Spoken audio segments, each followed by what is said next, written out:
Bom dia, bom dia, bom dia. Hoje estou tão feliz. Bom dia, bom dia, bom dia. Meu coração é quem diz. Bom dia, bom dia, bom dia. Vamos juntos cantar. A natureza é tão bela que nos ensina a amar. Bom dia, bom dia, bom dia, bom dia, povo de Deus, povo abençoado, povo separado, escolhido por Deus antes da fundação do mundo. Deus já os escolheu. Nós somos escolhidos por Deus. Porque não existe esse negócio de querer. Você quer aceitar Jesus? Você quer ir para o céu? Não tem se você quer, não. É Deus quem nos escolhe. Jesus disse: todos quanto vêm a mim, parece que no 15:16 de João, ele diz: todos, não são vós que me escolheste, eu quem vos escolhi. O capítulo 6:37, todo quanto o Pai me dá vem a mim, todos quanto vem a mim, de maneira nenhuma eu lançarei fora. Então nós vemos, meu irmão, que você que hoje está na graça, você que ainda tem dúvida da graça, será que esse povo está falando a verdade? Eu falo com base nesse livro. Eu não uso o achismo, porque eu acho, porque eu penso. Porque em todas as mensagens que eu tenho pregado, eu nunca coloquei aqui minha opinião, porque eu acho que é assim. Não, eu não digo que eu acho que é assim. Eu falo aqui dentro. Porque eu, principalmente a minha pessoa, eu não estou aqui para atacar denominação nenhuma. Você nunca viu eu atacar a Igreja Católica. Você não viu eu atacar os espíritas. O que eu falo é as mentiras que existem dentro desse local chamado evangélico. Porque eu fui 40 anos, em 82, eu já era evangelista. Me tornei o pastor, quase 40 anos, no meio desse grupo, desses Alibaba. Alibaba e os 40 ladrão, não. Não é Alibaba e os 40 ladrão, não. É Alibaba e milhares de ladrão. Eu vivi no meio desse grupo de pessoas ali dentro, e sei muito bem. Então hoje eu tenho ousadia para falar com conhecimento, tanto dentro deste livro e fora deste livro, porque eu vivi. Porque esse negócio de você conhecer a Bíblia é uma coisa, mas você viver dentro desse movimento é outra coisa. Porque uma pessoa faz um curso de medicina, por exemplo. Ele termina o curso, ele é um médico. Ele fez o curso, conseguiu a sua credencial de médico, mas eu pergunto o tempo a quem vai dar a ele a experiência.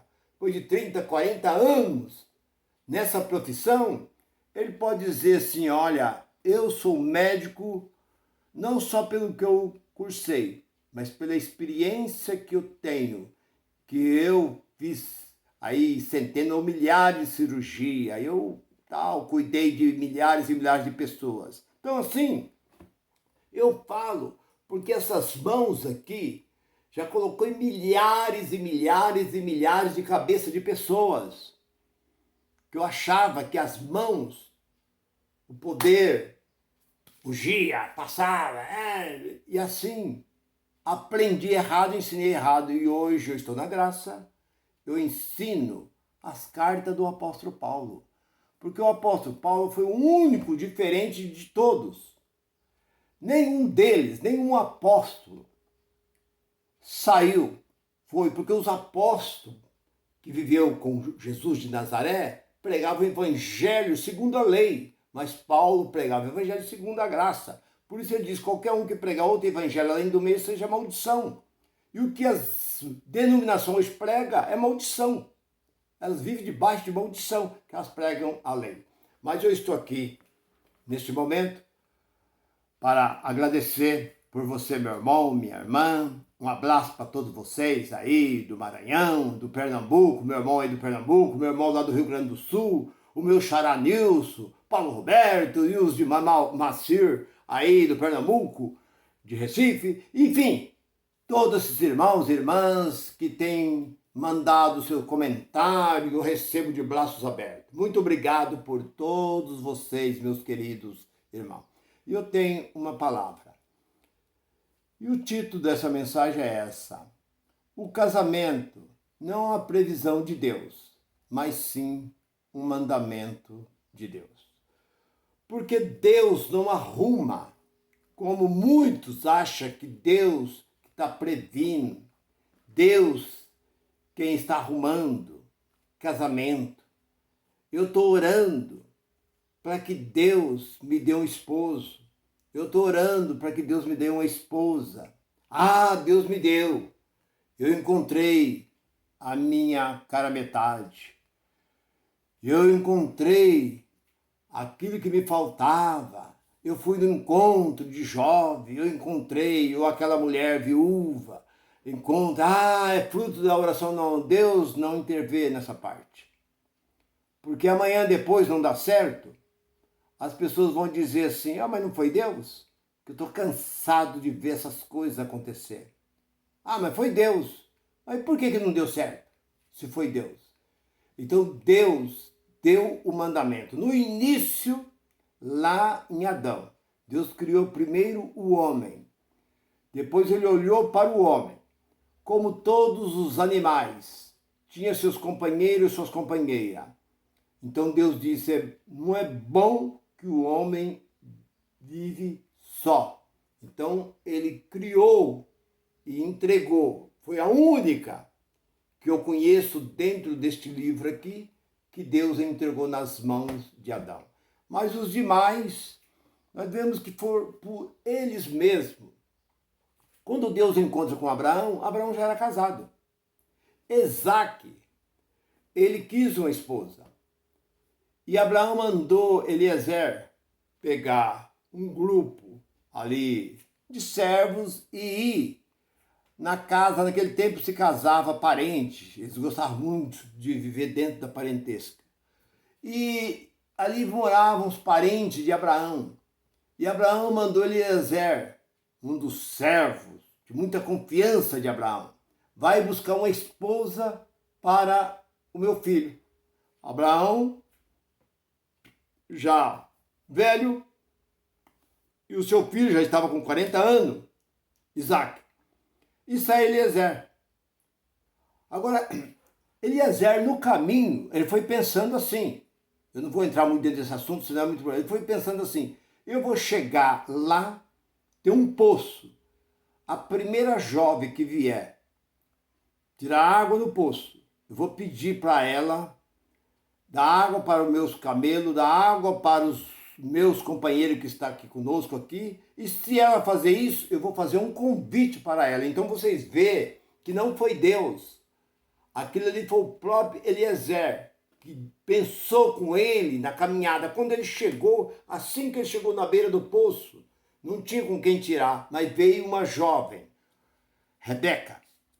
Ela veio, quando ela chegou na beira do poço, ele diz, dai de beber a nós e aos nossos camelos.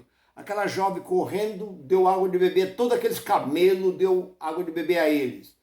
Aí ele fez um convite para ela e deu uma pulseira de ouro para ela. Ela voltou para a casa dela e chegou, contou para o irmão dela e para a mãe, porque ela não tinha mais o pai.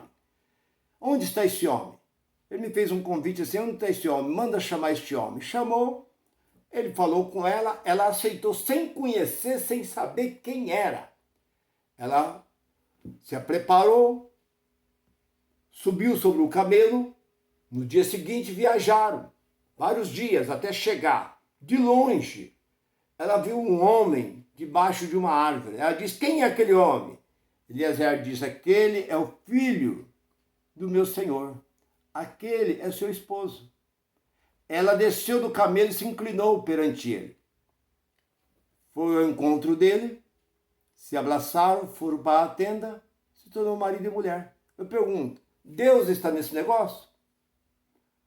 Não, não foi Deus que a preparou. Então Deus não intervém no casamento. Jacó trabalhou 7 anos. Também, como ele enganou Esaú, ele foi enganado por Labão, o seu tio. Ele interessou por Raquel, mas seu tio diz, trabalha 7 anos para mim. Você já pensou? Uma pessoa trabalhar 7 anos para casar com a... E ele trabalhou 7 anos. No fim de 7 anos ele foi enganado. Em vez de ele dar a Raquel, ele deu Leia. Aí ele reclamou. Ele falou, não, eu não tenho por costume de dar a mais nova, sempre a mais velha. Trabalha mais 7 anos. Ele trabalhou mais 7 anos. Aí ele trabalhou 14 anos pelas 2 esposas. Então eu pergunto, foi Deus? Não. Então nós começamos a olhar para a Bíblia, nós vemos que casamento não é intervenção de Deus. Deus não intervém no casamento. Ah, eu estou orando para Deus, tal, preparar, tal. Como a gente vê muitos casos. No decorrer desses anos que eu estive dentro da igreja, eu pude presenciar, ver, ouvir, muitos dizer, de muita jovem, eu estou ficando velho, estou ficando para titi, eu tenho que buscar, eu estou orando, eu estou jejuando. O primeiro que aparece, ela acha que foi Deus. Não, Deus não intervém nisso. É o seu querer. A única coisa que a pessoa tem o livre-arbítrio é na escolha do casamento. Você escolhe quem você quer. Não importa que seja gordo, magro, alto, baixo, preto, branco, tal, não importa. Desde que te agradou, você gostou, tudo bem. Amém por isso. Mas tem muita gente que vai ao encontro, esses jovens vão no encontro de dezenas de igrejas.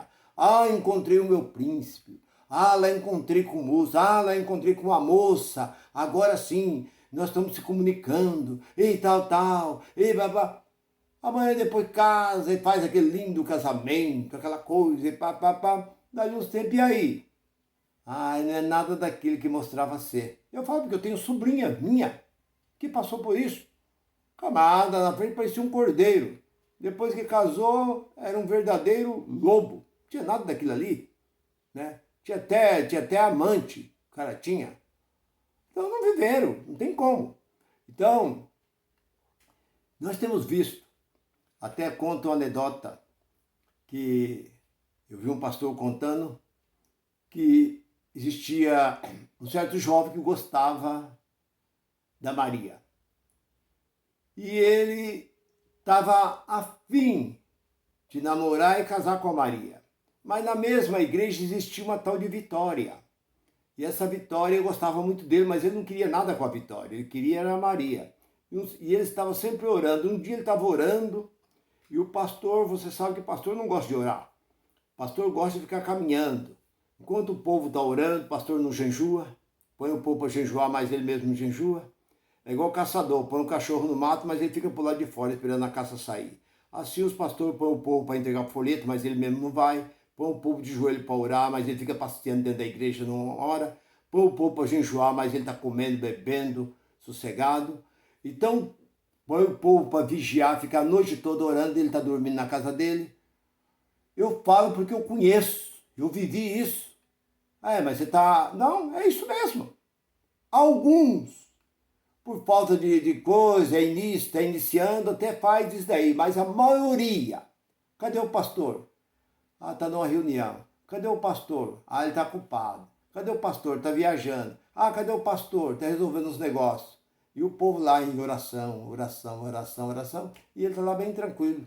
Na piscina, com a família dele, na bela mansão dele e assim por diante. É o que nós vemos. E então, esse jovem orando, e ele orando pela Maria, e o pastor passou e pôs a mão na cabeça dele. Senhor, dá a vitória para o teu servo. Ele deu um pulo, falou, a vitória eu não quero.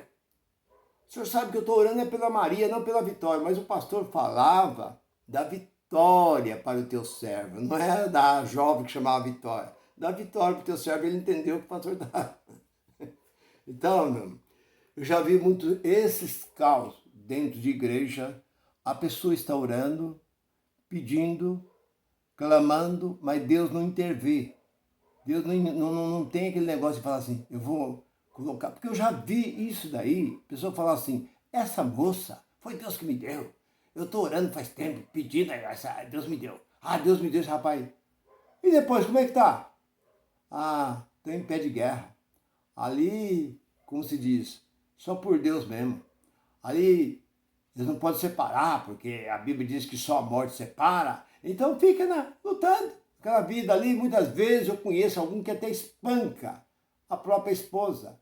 A própria esposa é espancada. Eu sei de fato agora, recente agora, que foi contado por um cunhado meu. Moça casou, já não faz 3 meses, já está sendo espancada pelo camarada que lá na igreja era um santo. Ah, essas coisas que acontecem. Então Deus não intervém nessas partes. Então isso é coisa da carne. A moça olha para o rapaz, tem ele como um príncipe. Um Brad Pitt, como foi considerado o homem mais bonito do mundo. Olha meu Brad Pitt.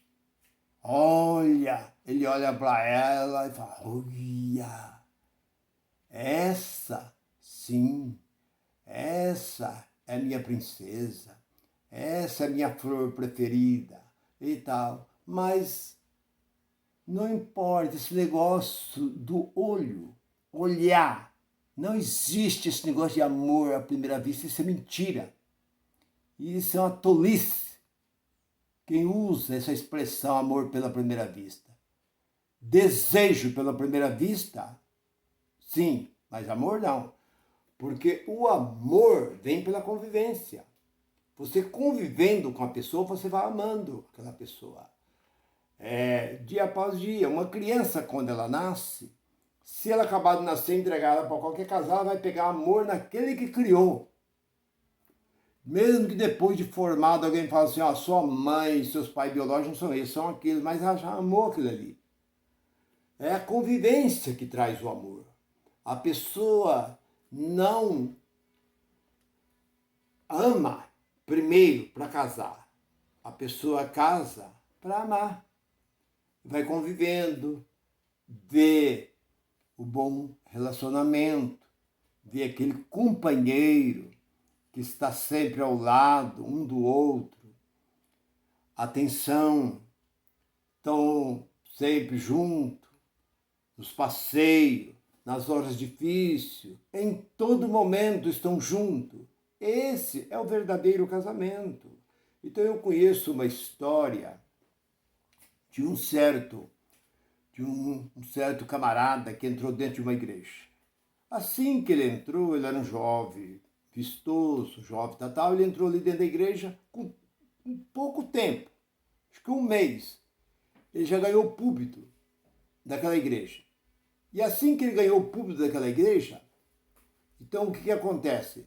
Eles já puseram ele em cima do púlpito e já deram cargo para ele. E logo levantou uma profecia lá e falou assim, e tinha uma moça que cuidava de criança, ela era professora de criança, e disse assim, olha, esse é o varão que eu preparei para ti. E ela, como foi a profecia que diz, eles acreditam nessa tal profecia que isso não existe? Não, isso existiu em João, terminou em João, acabou. Ela foi e casou com o rapaz. Quando ela casou com o rapaz, fizeram aquela festa, todo o rapaz falou, a partir de hoje, não faço mais parte de igreja, você muda, corta esse cabelo seu, muda essa veste sua e estamos fora disso. Ela falou, mas como você diz isso? Porque eu sou um assaltante. Eu estava ali dentro só para enganar a polícia. A polícia me via eu indo para a igreja de Bíblia na mão e tal, e me deixaram em paz. Mas eu não sou nada disso. E nem você também. A partir de hoje você é minha esposa e acabou. E ela diz, o que eu vou fazer? E ela entrou em contato com o pastor. O pastor diz, minha irmã, infelizmente, você está casada. E agora? Não pode. E agora? Como é que faz? Você está dizendo que você não gostava dele, que você não sentia nada por ele porque você casou. É por causa da profecia. Esse é o mal. É o mal de muitas pessoas que acreditam nessas profetas mentirosas, que isso não existe. Eu nem vou falar que é do diabo, porque o diabo é a própria carne. Mas são essas profetas mentirosas que surgem, que o último profeta foi João, de João para cá não existiu mais profeta. Você não vê Pedro, Paulo, nenhum deles profetizando. E agora surge aí esses mentirosos aí dentro desses movimentos pentecostais aí, são os piores movimentos que existem aí no meio evangélico. Então, muitas moças hoje casam, então por isso que o título da mensagem é esse. Casamento não é intervenção de Deus, que Deus está intervindo naquilo ali. Mas é um mandamento. Deus diz que é bom que a pessoa não viva só, para que não haja, muitas vezes, desejo fora do casamento. Porque se a pessoa está casado e pronto, acabou. Se a pessoa está sozinha, a pessoa, como Paulo diz, é melhor casar do que abrasar. Então, por isso que casamento é um mandamento. Mas Deus não arruma nem homem nem mulher um para o outro. Porque se amanhã, depois, a carne não se combinar, não vai culpar Deus. Então, meu irmão, minha irmã, se você gostou dessa palavra, se essa palavra falou bem ao seu coração, por essa mensagem que eu vi há pouco tempo, um camarada em cima do púlpito olhou para uma jovem e disse assim: Deus vai te dar um casamento. Em breve, o seu esposo já está certo e você vai casar. Você está buscando um casamento. Ela disse: eu? Sim, é você mesmo. O pastor levantou e bateu nas costas do camarada e disse: olha, essa moça aí, essa jovem, é a esposa do presbítero que está sentado atrás de você. E aí? O camarada desculpou, foi encerrou, pegou a biblinha dele, saiu, montou no carrinho dele e foi embora. Então, meu irmão, não acredita que Deus não arranja casamento para ninguém. Deus não intervém no casamento. O casamento é coisa pessoal. Cada um arruma o seu e arruma a sua. Faça por onde viver. Isso é o que Deus quer. Casamento é mandamento. Mas o casamento não é arranjado por Deus, como muitos pregam. Não, você tem que casar com pessoas daqui, você tem que casar com jovens daqui dentro da igreja. É aqui que está o seu marido, a sua esposa está aqui, tal. Não. Espera. Olha, observe bem, conviva bem e vê se é aquele ou é aquela pessoa certa para viver. Meu irmão e minha irmã, se você gostou dessa palavra, essa palavra falou bem ao seu coração. Você que ainda é jovem, que ainda está pensando em casar, olhe bem para ele e você jovem, olhe bem para ela. A forma, o procedimento que ela é ou ele é dentro da casa dele, ele vai ser com você. É só olhar, observar bem e aí você entra em ação. Meu irmão e minha irmã, curte essa mensagem, graça e paz para todos vocês. Bye, bye.